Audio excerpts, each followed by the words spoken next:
Hi, everybody. It's Lissa Coffey, and welcome back to Ancient Wisdom for Modern Seekers. Today is March 27th, Sunday. It's Academy Award Day, and we are all here. So this just goes to show what the priority is in our lives, our spiritual growth, instead of watching the Academy Awards. So today, we're so happy to have joining us Swami Satyamayananda, who we miss so much. He was the assistant minister at the Vedanta Society in Hollywood. Now he's the assistant minister up in Seattle. And you can catch him live from Seattle on Sundays at 10 a.m., right? So we can listen to your talk at 10 a.m. and then we can listen to Hollywood's at 11 a.m. and get like a whole day of Vedanta, really, you know? If we cycle through the time zones. Yeah, the same time. Yeah. So our topic today is change. And I wanted to talk about this because I feel like, you know, and I'll bet you guys feel the same way too. There has been so many changes in our lives in the past 2 years. It's just been like, we've got whiplash from one thing to another. And just when we're getting used to something, it changes again. And I think it's causing us a little bit of anxiety and trepidation, and we're not sure how to handle it or why this is happening or what we're supposed to be doing. So I asked Swamiji to come here and give us some of his wonderful wisdom and insights to help us handle all of this. So welcome. Thank you for being here. Thank you, Lisa. Thank you, everybody, for the invitation. And yes, this is one of the things that we are all in the middle of these massive changes. Now, apart from the social impact, the huge economic impact, the psychological impact, I mean, everything is coming, synchronizing and hitting us from all sides. We have not been able to really handle all these so fast changes. Generally, life takes an even tempo, a slow, kind of gradual, and changes should be like that, gradual. If sudden change, it upsets your body and affects the mind also. This pandemic for a little more than 2 years has been so detrimental for our health, mental health. And the reason is, number one, there are so many experts telling us different things. There are so many news outlets telling us different things. And as a result, on the vast spectrum, we are getting something that's authentic and something that's kind of completely nonsense. There's a reason why these conspiracy theories have been floating about. And people are now beginning to choose what is real and what is not real or fake. That has polarized society. Like you have anti-vaxxers and you have vaxxers. You have maskers and you have anti-maskers. I mean, so that polarization has made it difficult. Speaking to one of the founders or discoverers of the smallpox vaccine a few months ago, he was a gentleman who used to attend his interreligious meetings. So he says, when the smallpox vaccine was discovered and we went on implementing it worldwide, we had no problems. The whole world was thus saved. What's wrong today?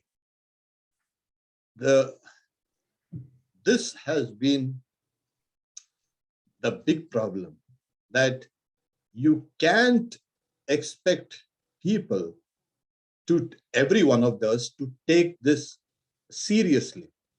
If it was life-threatening, like the smallpox, everybody would have come on the side of the vaccine group. And the reason why people are not taking it seriously, some of the people just dismiss it as just fake, just media hype, is because we have not seen it up close. We have not seen that terrible anguish and suffering, not only the hospitals, but when parents and children and teachers and professionals are all affected in the workplace and at home, is simply, it's not registering. But we need to understand that the world and society has seen such massive effects of pandemics. History is a witness, not a mute witness, but a loud witness to endless suffering that has come upon societies who are not adequately equipped to handle these things. During the Black Plague, 1/3 of Europe was just simply wiped out. It started with the Justinian plague. During the Emperor Justinian, there was this plague. Then the Spanish flu, supposedly Spanish, but then it was a worldwide pandemic. It killed millions of people. And it was a collective effort of everyone that went into, you can say, neutralizing this. We have not been able to take these things seriously. Yeah, and I think I don't know if this has anything to do with it, but back then there wasn't as many media outlets, right? So it was like the president says something, you believe him and you do it because that's the only information you have. Now, because of social media and stuff, so many people are saying so many different things that a lot of people don't know what to believe anymore. Exactly. And that's the reason why we should have stuck with science.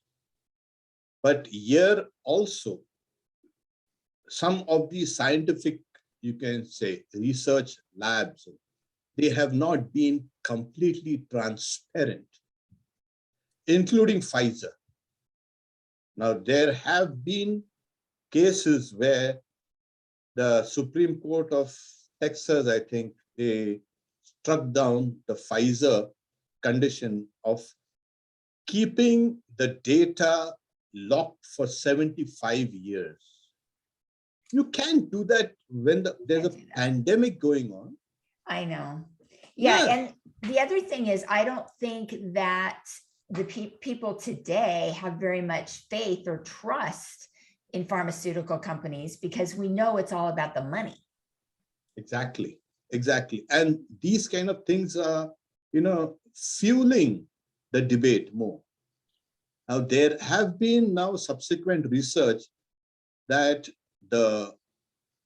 you can say, mRNA, modified mRNA, the RNA, you can say, molecule,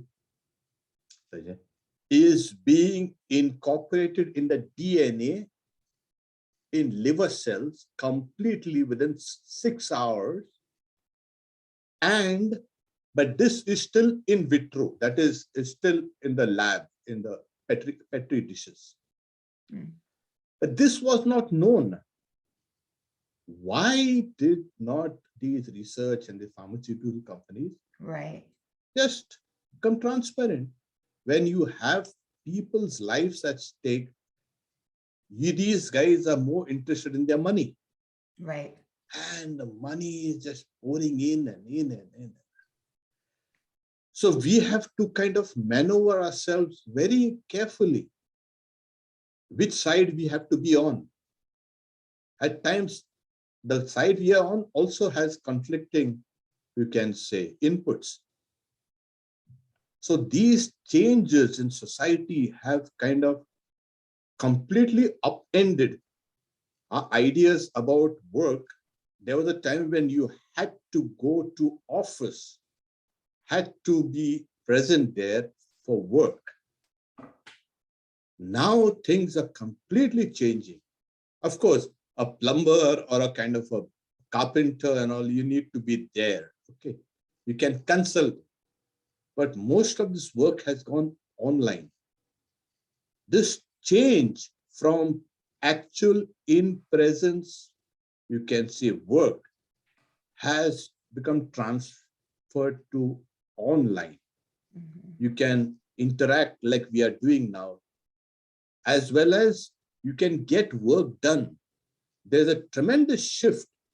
There's a development in computers, in artificial intelligence, in systems which can help people work online without being physically present. So office spaces are kind of running empty and prices are falling down. The idea of traveling to work every day is going up. So these incremental changes, education, higher education, now we want children to go to school, and we need children to be there in schools where they can interact with teachers. That's it. But higher education, it's all gone online. Yeah. So it's changing education, which is so fundamental to our lives. It's changing business, which is fundamental to our life. It's changing social interactions. So Yeah. there's a whole shift between the actual and the virtual. So we are now more comfortable in the virtual places. Right. Even And the one doctors, change like accelerates another change, and Exactly. and Exactly. it's almost getting out of hand right now. I mean, now we're just kind of coming out of the pandemic, but then there's another variant, and then there's a war now, and so we thought we could travel, but now gas is too expensive. So how do we handle this? I mean, from a spiritual Exactly. point of view, it seems like the world has just been upended. Like one of those snow globes, everything's just shooken up, and okay, we don't know where anything's going to fall anymore. Well, one thing has happened, which is this networking and this online. It has brought people together also. We are now acutely aware that what's happening in Ukraine is affecting us directly. Gas prices, food prices are going to go down. We have also charitable organizations, NGOs, collecting funds, collecting goods, collecting materials, going out there. So the divisions between nations or the divisions between societies is going down. The idea that this changes, all changes are not bad. So if there's something bad going on, the world counters with something which is positive. So it has brought such tremendous, you can say, unification of people. Wherever there has been a conflict, now people are coming together. People are participating, people are helping. So this is the positive side of these changes. We are going global. We are now networked, and we can understand when these images are thrown down at us constantly of migrants, and you can say people who have lost everything. They're just trying to flee these conflict zones. It has shaken humanity. This warmongering spirit, which we thought was over after the Second World War, I mean, on a massive scale, is still there. It is just waiting for us. And this, I hope, this revolution in AI, artificial intelligence, and all these companies will keep on, whittling down the warmongering spirit, because it has global implications. It is affecting everybody. I mean, when you see all these pictures, all these huge changes, suddenly these Ukrainian people who are leading a life like us, quiet, steady, without any much problems, and suddenly they have become uprooted. And this is what could happen to us also here. Right, Who right. knows? Yes. Right. We relate. Exactly. Yeah. So we are also now anticipating some of these things that, people used to say, oh, these are doomsday prophets. No, you can say this is real, and we need to counter the negative changes and keep the positive changes. Right. We can come together. These wars and these pandemics have shown there's tremendous people have been, these first responders have been so effective. They have no national or social affiliation with that particular group, but yet they respond. So there's a growing human empathy also growing along with that human, you can say, polarities. Mm-hmm. Both these forces, they work together. Yeah. So when the positive changes dominate, then society is more stable and society is progressive. All changes, however, are cyclic in nature.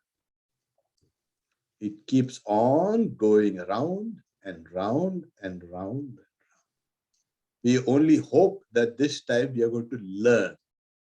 Of course, the experts are saying that in the future, we will have such more pandemics, called zoonotic pandemics, because we are encroaching on land or areas of species that we have not known or not studied well. Right. So we can expect another outbreaks maybe in the future, but right now we can prepare ourselves. We Right. know what to do. Yeah. And well, that brings up also climate change that's Oh. going on too, which is a whole nother thing. But this is all, okay, so this is where the big questions come in, right? Maya is change. Maya is illusion. And it's not real. We have to hang on to what's real. But at the same time, we're living on this earth and we have to fix it, or the earth is not even going to be here to sustain us. There's kind of this pull, this polarity of, what is our role as spiritual people? How involved do we get? How much do we sweat it out? And also, what is our role in this mentality of the us and them kind of thing, like the Russia versus Ukraine, the us and them. And now it seems like the world versus Russia, but there is no us and them. Like Krishna said, it's all we. Yeah, right. So in this polarity, like the good and bad, and the big and the small, and the rich and the poor, all these differentiation will remain because of Maya, as you said. Maya is not real, nor unreal. It is not real, unreal. It's not a mixture of both. So people say, why is there all this suffering? And this is Maya. And the work of Maya is to awaken the soul. We forget its positive aspect. We only say, oh, this is terrible. It's killing us. There are no solutions to this. It's only when we awaken from this sleep of Maya, then we can see that this was nothing but a chimera, an illusion. It wasn't real. But as long as we are here, we have to see that Swami Vivekananda is very saying, if everything ultimately has got no value at all because it's not real, so why do we need to work? So he is very clear. So it can lessen misery, the misery that is nearest you. So you need to work. Secondly, like he quotes the Buddha, it is good to be good. So he says all the forces of good against all the forces of evil. Right now, evil is stronger, the changes are stronger because it's more unified, more integrated. The good people are kind of, they are good people, but they are not unified. They'll squabble amongst themselves. And that's why he was very clear, saying the good can stand on its own, but it has to unify. Yes, it's true that these changes, and the reason why it is changing is because, of course, it is not the reality. If it is a reality, it will be unchanging, abiding, permanent. It is existence, it is consciousness, bliss. Yesterday, I was during that retreat, I was saying, when we are here, we feel we are at the center of this universe. Because somehow I feel I am here and you are all there, outside here, right in front of me. And you are all there and you feel that, yeah, we are here and those guys are there outside. There is a very kind of a mystical element about this. Now we know that how when the Earth's position was shifted to its real position, that it's not at the center of the universe, but the sun is. Huge developments in science and astronomy, etc. took place. There's just a kind of shift in the perception. So I feel I am the center of the universe and you feel you're the, yes, that is the trick of consciousness. And the moment you feel that you are at the center of this universe, you, as it were, drag all the forces towards you. It's like a kind of a cross, you know. You are the center, okay. And the center, as long as you feel it's there, all the forces, the good and the bad, they all converge towards that center. But the moment this center of yours changes, that yes, it's everywhere, that is Vedanta. And the moment you come down to this, that somehow that center has to be changed. So what is the center? That's the center of consciousness. Okay. It's an illusory center of consciousness. The moment the real center of consciousness is awakened, then all the good and the bad and evil and everything else that was converging towards that center is lost. It does not stick to it, because it's very strange, you know, if you see the symbology of the cross, crucifix, it actually means that. It's a, you know, it's a kind of, you are like that. It's at the center of all the things. And as long as you have that center of consciousness, you feel this is there, you will have to fight and overcome suffering and evil and change. So it seems like, you know, most of the changes we've been talking about are on the external and kind of on a global basis, you know, the pandemic, the war, climate change, that kind of thing. But at the same time, all of these big things are going on. Yeah. We've got our own changes too. I mean, we're all aging. People are moving. Our Swami moves to Seattle. I mean, all these changes we got to get used to. So is it microcosm, macrocosm kind of thing? Or why is this all happening so much to us right now? Because if there was no changes, there would be no life. There would be no mind.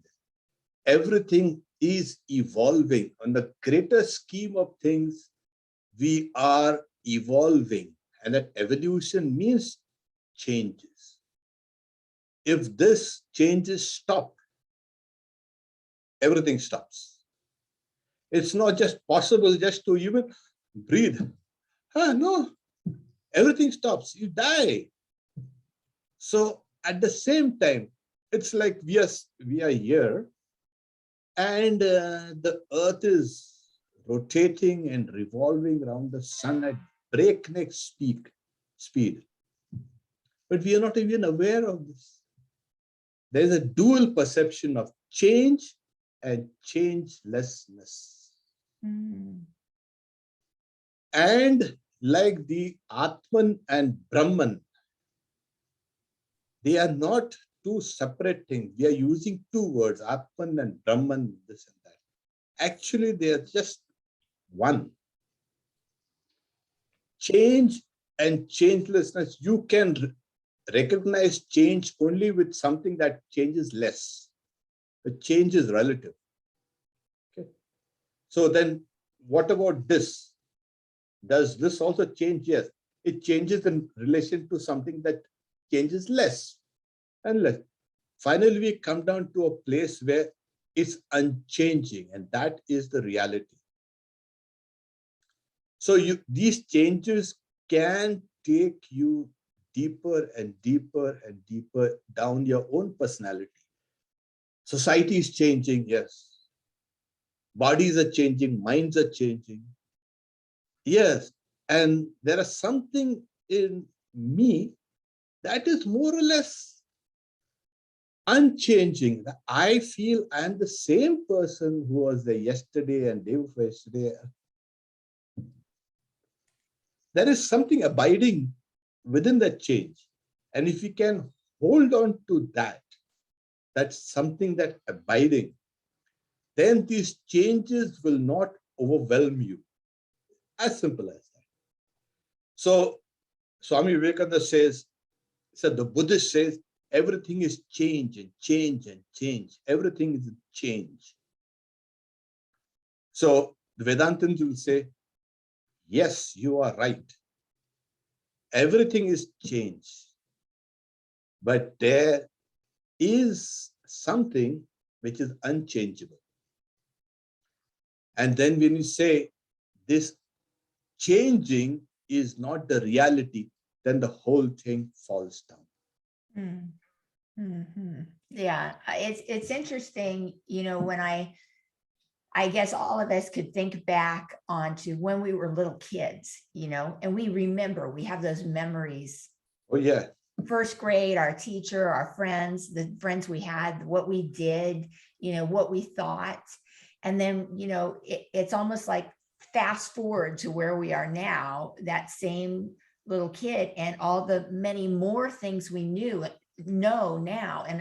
And the wiser we are, and the more experiences we've had, and the people that we've met, and all that kind of stuff. And it's not like we want to stay that little innocent kid. Maybe we were having a good time, but the growth has to come with change.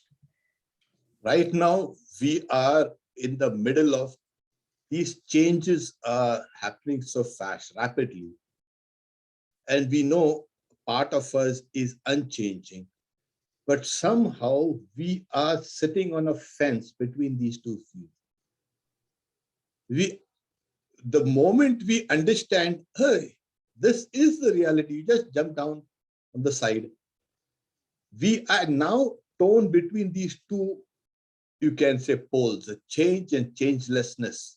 We have gone through this whole series of experiences of life. And every day has been different.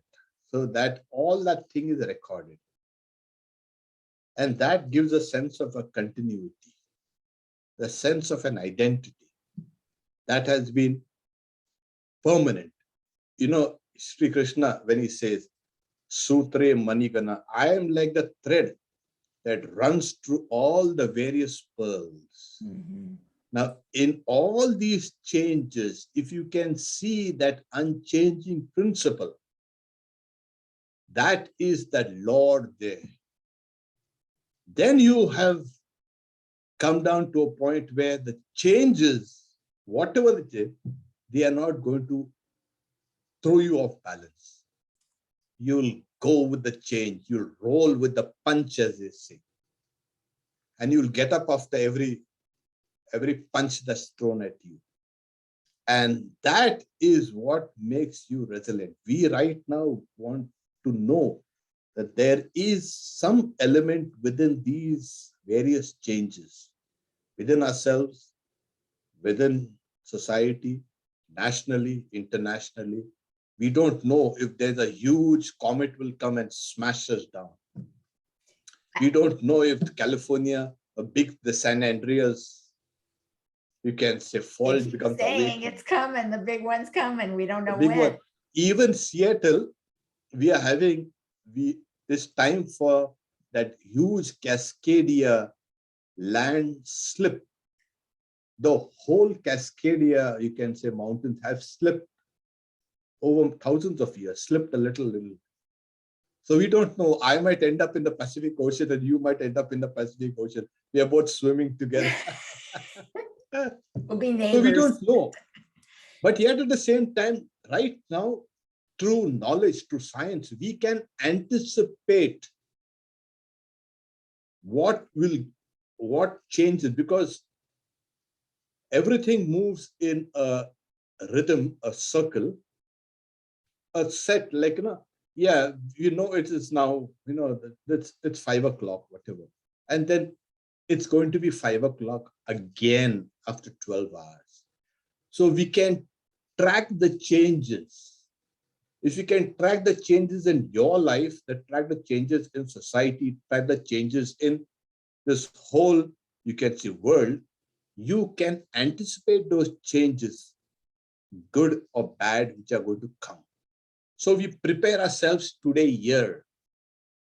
So if there is a big earthquake, a big one, you can keep some emergency rations and you can flashlights and water, because that is what you will require first aid, etc., etc. So we know that these changes are inevitable. At the same time, we can anticipate the future changes. Another part of the trick of human consciousness is, like I said, like we feel we are the center of the universe and everything comes to us. Another trick of consciousness is we can see our own future. That's what makes us unique. Self-consciousness. We are self-conscious beings. And the price we pay for the self-consciousness is we can see the future. Yes, death will come to me also. Disease, etc. will come. I need to prepare myself now. But there's only so much that we can control. I mean, we can't control everything. We like to be in control. And I think having a certain amount of control gives us more confidence, and makes us feel better. But the truth is, what we really have to have is faith. Because we could say, oh, we know more sickness is coming, it's inevitable, but we don't know how or when or what or why.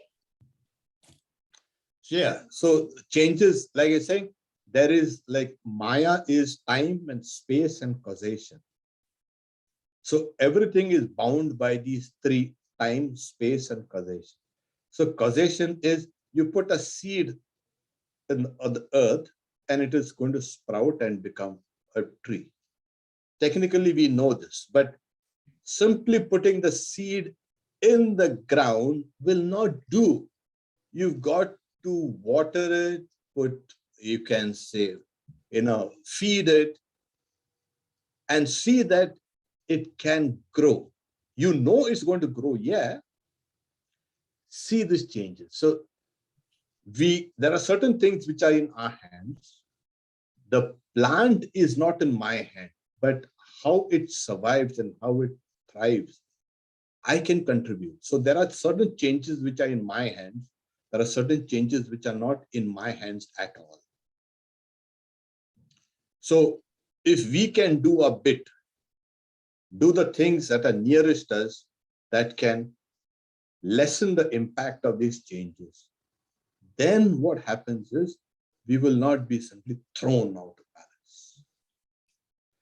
In fact, the early humans, when they started walking out of Africa, they did that because they wanted to change. They were bored with that same place, or maybe the food was less, or maybe they were predators, or maybe they couldn't get along with their neighbors, whatever.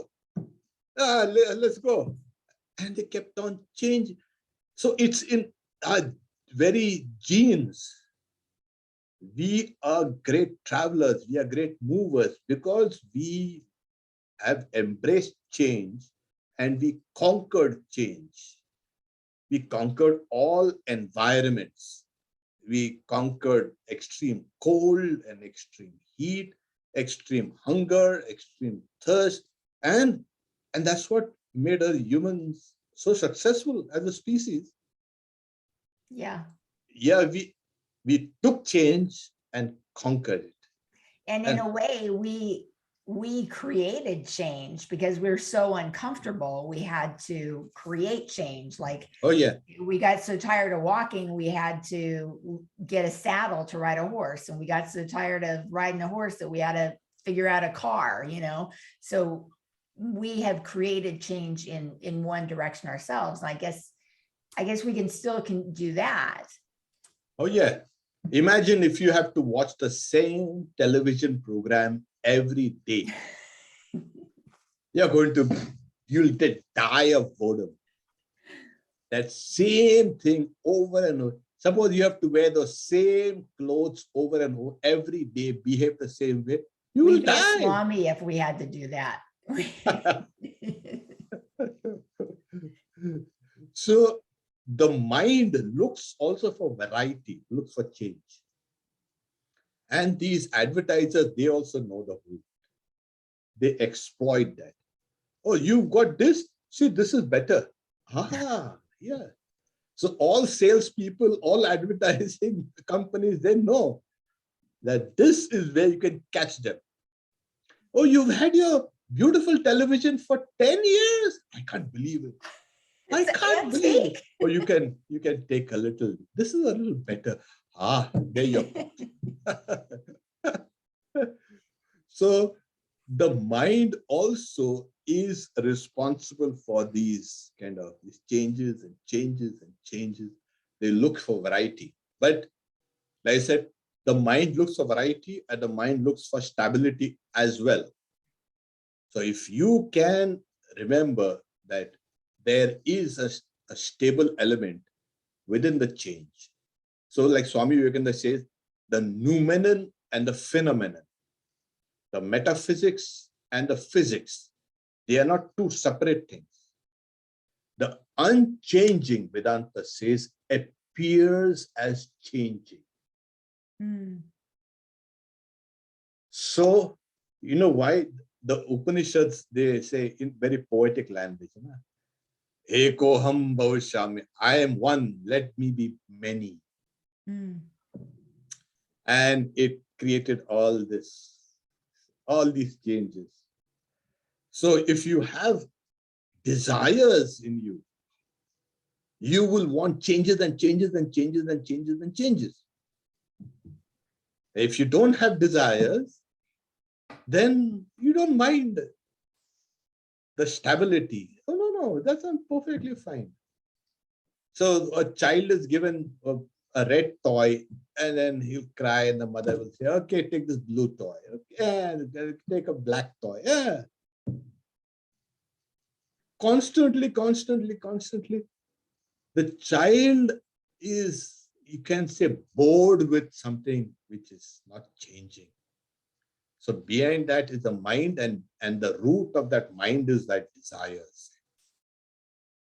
So, and then, like I said, if we trace that thread between all these changes, you will find that stability, the thread that runs through everything. Right. If we come down to that, then the changes are not going to upset you, affect you, nothing. Social changes, the society has been changing. Yeah, so then we'll be more like that, the eye in the storm, right? So we're all centered and everything's whirling around us, but it's not bothering us. Yes, exactly, exactly. So there's a calm in the eye of the storm. That's the main place. All around, there's a huge destruction going on. Chaos. But you have seen the calm. In fact, I'd seen a picture of a small bird in the midst of a storm. It is in a cliff face. It's a kind of in a hollow and sitting quietly, the storm all around. And the title of that picture was Peace. Mm. It has found peace in that storm. It has found its space. It has found its location. It has found that stability. So that is what we can learn when we need to do that. Yes, if we can hold on to that stable element within ourselves, then we will find that peace. Though everything is kind of topsy and turvy and everything, society has been changing, and these changes have been accelerated now because of this pandemic, these kind of huge, you can say, responses from the human side, psychologically, and then from the standpoint of computers, the standpoint of professions and everything. So this has somehow, we have learned how to maneuver ourselves to this. We hope we can use the spiritual unchangingness, which is called the reality, right, hold on to, then we will find that peace. Yeah. Peace. So let's talk about some practical tools we can use, because I mean, obviously one practical tool is turn off the TV, but we can't turn off everything. We'll still hear it on the street or in the grocery store, or see it in the newspaper or on the computer or whatever. Okay, what are some practical tools to cope with the stresses and the anxiety that comes with all these changes? First thing is, stick to science. Stick to authentic voices. Those voices which have credibility. It's not something and nowadays everybody are experts. They're suddenly popping out all over the place. No, we need experts who have credibility. So this will keep us, you can say, less upset about all this. Secondly, there are many people taking advantages of people's weaknesses during the, when these changes happen so fast, we are all vulnerable. So don't get fooled. Check, double check, triple check. If you get a spam call, okay, it's a spam call. Something like that. I'm just giving you a kind of an illustration. And don't fall for it. So just to be conscious, be aware of things, that itself will keep you away from the detrimental effects of the change. Yeah, practical tool. And then prayer is a very powerful, you can say, element to stabilize. Pray, pray, pray. Pray for yourself, pray for others, pray for those who are in Yemen and Sudan and Ukraine. Pray. That will give a tremendous stability. And then as Vedantins, we must know there are these two things, the changing and the unchanging. That's why one of the epithets of the Atman is the immovable, achala, the immovable. Sri Ramakrishna gives an example of an intellect or a kind of a conviction which is as strong as an anvil. You can take anything and use the anvil to make those changes. You can hammer them, those things. The anvil is stable. It is unchanging, unmoving. So Sri Ramakrishna said, Kutastha buddhi, the buddhi, the conviction, that is unshakable. So this is what, and how do we get this Kutastha buddhi? By knowing that the reality is unchanging and I am that reality. Of course, this is like the Yoga Sutra, they will say, all these changes that are going in the mind, if you still them, that is called yoga. Yoga chitta vritti nirodha. Every ripple in the mind is a change. So you stop all changes by stopping the mind. And towards the end, they say, kill the mind. Kill the mind that changes. So Totapuri used to polish his brass pot and it would shine like gold. So Sri Ramakrishna asked him, why do you have to do that? He said, you see, it's like meditation. If you don't meditate, your mind will collect all the kind of stains and dirt and it will get tarnished. So like you have to meditate every day to remove off all the stains and all the, you can say, dirt, etc. So then Sri Ramakrishna, suppose the water pot is made of gold, you don't have to polish it. Then Totapuri will smile. Ah, that is good. That's good. So once you understand your divine nature, your mind turns into a golden mind. Then it's not we all going to strive for. Yeah. So That's you don't need to what kind of clean. Yeah, it's a lot of work. Okay, And so Sri Ramakrishna has come to tell us this, to teach us this.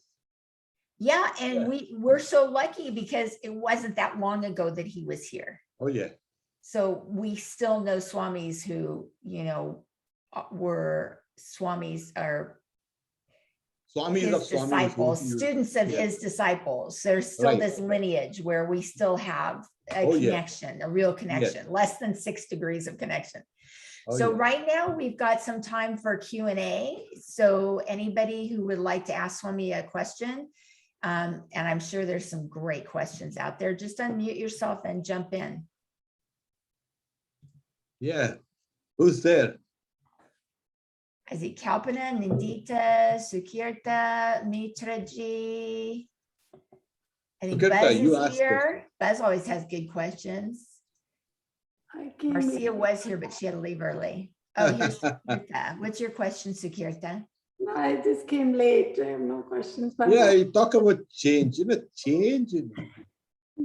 You want to change, and you at the same time, in all of us, we want change, and yet at the same time, we don't want change. In the sense of we need to have a control over those changes. So sometimes society changes dramatically. Sometimes it goes to periods of very slow change. Very. It takes thousands and thousands of years sometimes for changes to be made. But here we have another element. It's like, you know, when you look around the world, we have been changing the world. We have changed our dogs and cats and cows and horses, our food and flowers and everything. Humans have changed all these things. So what I was trying to get at is there is now a power that's there now in human hands, which had been there for thousands of years. We have been cross-breeding things, hybridization and all these things. And we have all these flowers and fruits, they were not there as they are today.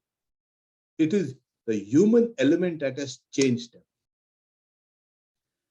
And today with the research in genetics and genomic research, we have still a very powerful, you can say, tool to have changes. So there is now an added responsibility to our life. We have been changing things. Now we need to see that the changes are beneficial. When you can do that, then changes are not going to affect you so badly. That's a really good point. Yeah, change doesn't have to be scary. Change can be exciting and new. And we still don't know what's going to come out of this pandemic. I mean, already, yes, a lot of people died. There's no getting around that. It was terrible. And we need to also look at all the good things that have come out of it, and as far as connecting the world and the leaps and bounds of science, that have come because of it. Because what happens is that a lot of countries have gone into debt. The trillions and trillions of dollars in debt, like in the US. Now, the children and grandchildren and great-grandchildren will be born with huge debts. I mean, on paper, of course. Yeah. But on the other side, there is a spiritual debt that we have to pay. And if you can do that, a debt to all our past mistakes. Oh, sorry, I did this wrong and that. Okay, fine, okay. Get down to spirituality and you'll see that you have paid off all debts. You're free. So when Swami Vivekananda was in one time, when he was in Kashmir, so he says, when death approaches me, he takes 2 pebbles and bangs them. I become as hard as this. So changes, the ultimate change, all this death, etc., will not make you fearful. So it's saying that's how I become. So it's like this. Okay. Yeah. That is that spiritual strength that comes.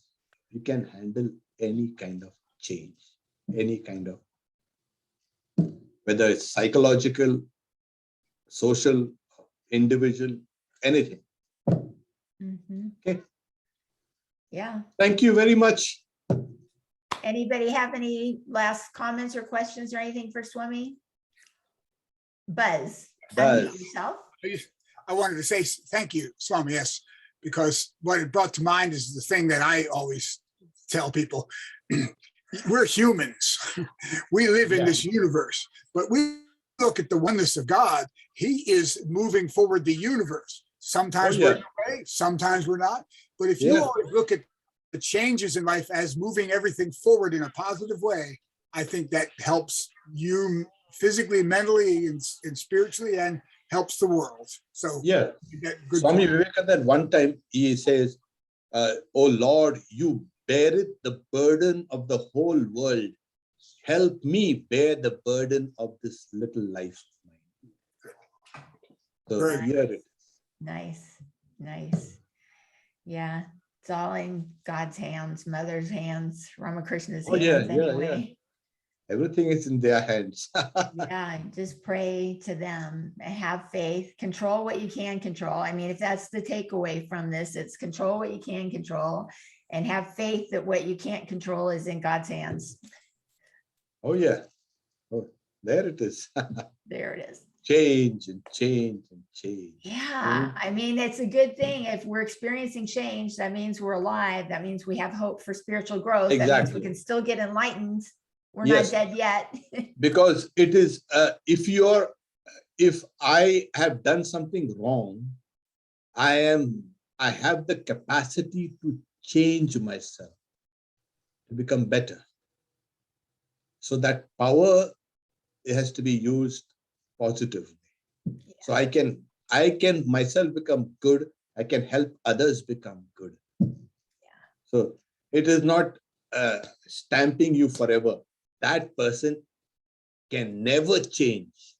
No, the person can change. Yeah, absolutely. How wonderful. Thank you so Thank much. you very Swami. Can you much. chant us out? Thank you. Thank you, Maharaj. Thank you. Thank you, Swamiji. Thank you for Wonderful. coming together. And it has been such a long time. Yes, it feels you like a all very together. long time. Yeah. Can you We give miss us a you little very chant? much. Yeah. Sorry? Can you give When us a it- little chant out? Yes. Yeah. Om Shanti Shanti Shanti Harihi Om Tat Sat Shri Ram Krishna Arpanamastu. Om, peace, peace, peace. Whatever we have done, may it be as an offering to Shri Ram Krishna. Thank you so much. Thank you. Arms and love. Love to all of Bye-bye. Seattle. Bye-bye. They're Bye, lucky to everybody. have you. Pranam. Pranam, Jai Swamiji. Pranam. Bye, everybody.